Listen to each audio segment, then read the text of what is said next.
ನಿಮ್ಗೆಲ್ಲರ ಜಾತಿ ಹೆಣ್ಣು. ನಾರಾಯಣ ಗುರುಗಳು ಎಷ್ಟೋ ದೇವಸ್ಥಾನಗಳಲ್ಲಿ ಕನ್ನಡಿಯನ್ನು ಇಟ್ಟಿದ್ರಂತೆ. ಕನ್ನಡಿ ಅಂತಂದ್ರೆ ನಿನ್ನನ್ನ ನೀನು ಅರಿ. ಹೆಣ್ಣು ಮಕ್ಕಳಿಗೆಲ್ಲರಿಗೂ ಹೇಳಕ್ ಇಷ್ಟಪಡ್ತೀನಿ, ಉತ್ತರ ಕರ್ನಾಟಕದಲ್ಲಿ ಬಸವಣ್ಣ ಕ್ರಾಂತಿ ಮಾಡಿ ಹೆಣ್ಣು ಮಕ್ಕಳಿಗೆ ಧ್ವನಿಯನ್ನ ಕೊಟ್ಟ ಹಾಗೆ ಕರಾವಳಿ ಕರ್ನಾಟಕದಲ್ಲಿ ಹೆಣ್ಣಿನ ಶೋಷಣೆಯನ್ನ ಕೊನೆ ಮಾಡಿ ನಿನ್ನನ್ನ ನೀನು ಅರಿಯವ ಅಂತ ಯಾರಾದ್ರೂ ಒಂದು ಕ್ರಾಂತಿಯನ್ನ ಮಾಡಿದ್ರೆ ಅದು ಶ್ರೀ ಶ್ರೀ ನಾರಾಯಣ ಗುರುಗಳು ಮಾತ್ರ.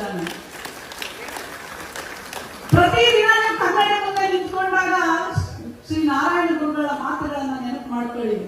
ಯಾರೇ ಅವಮಾನ ಮಾಡಲಿ, ಯಾರೇ ಅಪಮಾನ ಮಾಡಲಿ, ಯಾರೇ ಅಪಹಾಸ್ಯ ಮಾಡಲಿ, ತಲೆ ಕೆಡಿಸ್ಕೋಬಾರ್ದು. ನಿನ್ನ ಶಕ್ತಿ ಇದೆಯಲ್ಲ, ನಿನ್ನ ಒಳಗಿನ ಧ್ವನಿ ಇದೆಯಲ್ಲ, ಅದು ಬಹಳ ಶ್ರೇಷ್ಠವಾದಂತ ಧ್ವನಿ. ಅದೇ ನಿಮ್ಮ ಶಕ್ತಿ. ಮುಂದೆ ಹೋರಾಟ ಮಾಡಬೇಕು, ಮುಂದೆ ಹೆಜ್ಜೆ ಇಡಬೇಕು. ಇದು ಶ್ರೀ ಶ್ರೀ ನಾರಾಯಣ ಗುರುಗಳ ಸಂದೇಶ.